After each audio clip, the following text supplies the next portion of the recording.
Last week it was announced Ken Griffith had persuaded the Florida legislature to modify a law. And from what I understand, the law in its first thing was basically if you're a Chinese citizen, you can't buy property in Florida.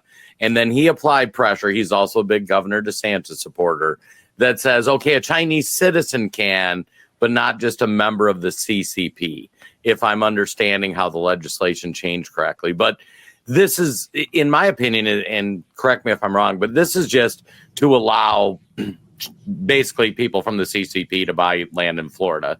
They just do it through a middleman or an intermediary. Do I have that wrong, or? Well, I think you were absolutely right. I think that when the legislator was trying to, make some efforts, it should not target primarily on Chinese people. It should target on its means that the Chinese Communist Party used at most. That you were correct. All of these acquisition of lands or acquisition of real estate projects, especially for the CCP elites, they've never used their own real name to acquire these assets.